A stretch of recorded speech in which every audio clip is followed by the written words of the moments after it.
Halo, apa kabar sahabat Nyam TV Channel? Semoga sahabat selalu sehat dan bahagia, amin. Sebelum kulanjutkan, yang belum subscribe tolong subscribe ya. Lanjut.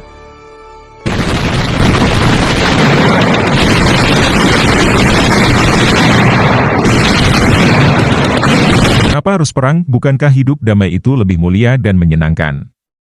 Ada banyak faktor yang dapat mempengaruhi mengapa sebagian orang suka berperang. Ini adalah masalah yang kompleks dan dapat bervariasi tergantung pada individu dan situasinya. Beberapa alasan umum mengapa sebagian orang tertarik atau terlibat dalam perang adalah sebagai berikut. Ideologi dan keyakinan. Beberapa orang mungkin yakin bahwa perang adalah cara untuk mempertahankan atau mempromosikan ideologi, agama, atau keyakinan tertentu. Mereka mungkin percaya bahwa perang adalah satu-satunya cara untuk mencapai tujuan mereka.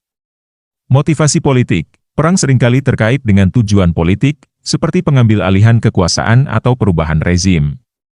Beberapa individu mungkin terlibat dalam perang untuk mencapai tujuan politik tertentu atau untuk mendukung kelompok politik tertentu.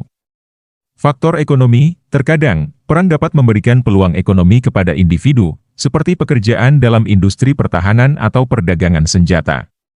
Ini dapat menjadi motivasi bagi beberapa orang. Kelompok dan identitas. Orang seringkali terikat pada kelompok sosial, budaya, atau etnis tertentu. Perang dapat menjadi cara bagi individu untuk mempertahankan atau memperjuangkan identitas kelompok mereka. Ketidakpuasan atau ketidaksetaraan, ketidakpuasan ekonomi, ketidaksetaraan sosial, atau ketidakadilan dapat memicu ketegangan dalam masyarakat.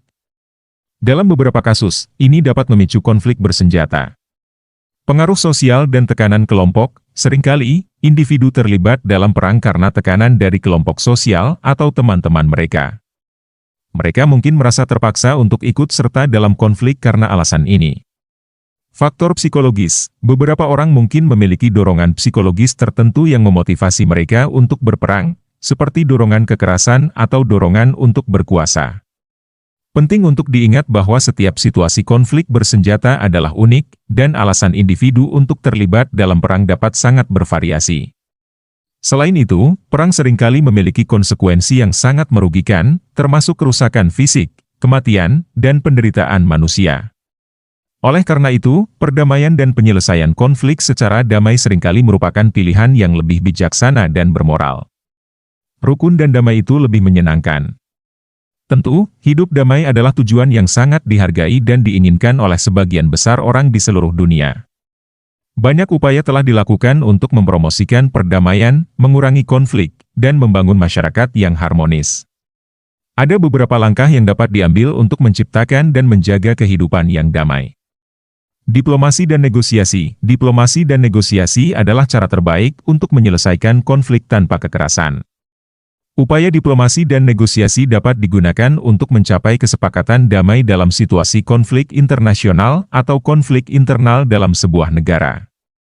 Pendidikan dan kesadaran, meningkatkan pemahaman tentang keragaman, toleransi, dan hak asasi manusia dapat membantu mengurangi ketegangan dan konflik sosial.